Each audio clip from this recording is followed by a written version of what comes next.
Cześć, witam Was serdecznie na kanale Tyle Tych Rzeczy. Dzisiaj chciałabym Wam opowiedzieć kilka słów na temat korektora Bourjois Healthy Mix, a także pokazać Wam test na żywo, jak to się prezentuje i właśnie jak się spisuje w ciągu dnia. Na twarzy mam już naniesiony krem Max Strobe i podkład Estée Lauder Double Wear Light w odcieniu 1, intensywności 1, a teraz zajmiemy się korektorem Bourjois Healthy Mix Correcting Concealer. Będę go nakładać gąbeczką a la Beauty Blender. Jest to gąbeczka z DM-u, za którą moja przyjaciółka zapłaciła 10 zł. Więc uważam, że jest bardzo dobrym zamiennikiem Beauty Blendera w bardzo przystępnej cenie. Zawsze korektor nakładam w taki trójkątny kształt, żeby rozświetlić tutaj środkową część twarzy. Przepraszam, że nie patrzę cały czas w kamerę, ale próbuję właśnie w podkładzie zobaczyć, gdzie ten korektor nakładam. Nakładam go właśnie pod oko tutaj, wzdłuż nosa, a także na górną powiekę zamiast bazy. Bardzo często nakładam korektory zamiast bazy, bo nie chce mi się sięgać osobno po bazę. No a wiadomo, że czy na bazy, czy na korektor dużo lepiej przyczepiają się cienie, a też korektor, czy też baza, jak jest kolorowa, tak, w odcieniu beżowym, no to pięknie ujednolica nam tutaj powiekę. Na przykład, tak jak widzicie, ja mam pełno żyłek i średnio wyglądają cienie nałożone na taką żółkowatą powiekę. A tak dużo lepiej.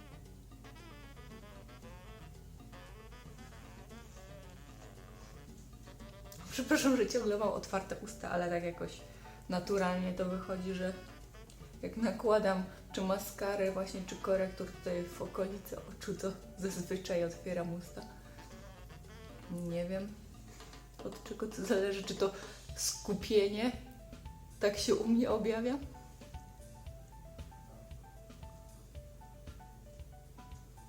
Czy po prostu sobie troszkę naciągam skórę, żeby to lepiej wyglądało.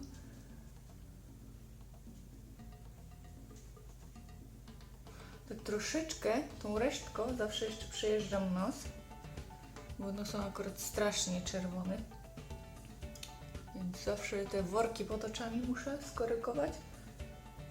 I czerwoność nosa, żeby nie być Rudolfem. Skoro już mamy korektor nałożony, to całą resztę makijażu wykonam poza kamerą i pokażę Wam się, jak już będę gotowa. Jest 13:34, właśnie wykończyłam makijaż, bo prezentuje się tak. I użyłam do tego pudru sypkiego Colistar o numerze 3. Na usta nałożyłam konturówkę Max Factor 04 Pink Princess, pomadkę z MAC'a Plumful, róż ten, co ostatnio Wam mówiłam, MAC Weltress, bronzerem był także MAC Harmony, ten co ostatnio, rozświetlaczem MAC Soft and Gentle. Do brwi użyłam tego żelu, co ostatnio Wam mówiłam, Colistar o numerze 1. Kredkę, którą mam na linii wodnej, to Inglot Kohl Pencil o numerze 05, taka cielista, żeby rozświetlić oko. Maskara, której użyłam, która jest moim zdaniem dość tragiczna. Strasznie mi się odbija na górze, na dole i potem muszę bardzo dużo ją poprawiać, ale jest możliwe, że jest to ze względu na to, że jest świeża i za mokra. Może za jakiś czas po prostu będzie się lepiej spisywać, ale jak na razie, jak miałabym do wyboru albo tą rozsławioną Volume Million Lashes So Couture, tą fioletową, albo tą najnowszą Volume Million Lashes Feline, to zdecydowanie mogę Wam polecić tą So Couture. A na oczy nałożyłam kilka cieni z paletki Urban Decay Gwen Stefani. Użyłam tego cienia. Na dole w opisie będziecie mieć wszystkie nazwy tych produktów, które mam, żeby ten makijaż stworzyć, a zobaczymy się za kilka godzin. Hej, jest 3:07 i przyszłam do Was z podsumowaniem korektora Healthy Mix z Bourjois. Jak widać, przez 13,5 godziny. Bardzo dobrze się trzymał. Nic nie powchodził w zmarszczki i poradził sobie z zasinieniami, które miałam rano. Wypisałam sobie kilka plusów i minusów tego produktu, więc zacznę od plusów, bo to zawsze jest fajniejsze. Pierwszym plusem jest to, że ma żółty odcień, który dla naszej słowiańskiej urody jest jak najbardziej wskazany, bo większość z nas ma odcień skóry właśnie żółtawy. Drugim plusem jest to, że jest mocno kryjący i zgodnie z obietnicą producenta rozjaśnia cerę. Jak widać było na filmiku, zakrył bardzo dobrze moje zasinienia pod oczami i właśnie rozjaśnił tą strefę. Jeżeli go tak ładnie nałożymy tutaj trójkątem, to rozjaśni właśnie tą całą środkową część twarzy. Także bardzo dobrze się spisuje jako rozjaśniacz do twarzy. Trzecim plusem, chociaż takim śmiesznym, jest to, że bardzo ładnie pachnie, ale być może dla kogoś jest to kryterium w wyborze korektora. Czwartym bardzo ważnym plusem jest to, że ma aż 10 ml, co jest dość niespotykane przy korektorach pod oczy. Ostatnim plusem, który zanotowałam na swojej liście, jest to, że po otwarciu jest dobry do zużycia przez 12 miesięcy, gdzie część z korektorów drogeryjnych ma tylko 6, więc tak naprawdę możemy go używać dużo dłużej i to, że ma te 10 ml, to spokojnie sobie poradzimy z jego zużyciem w ciągu 1 roku, jeżeli codziennie będziemy go używać.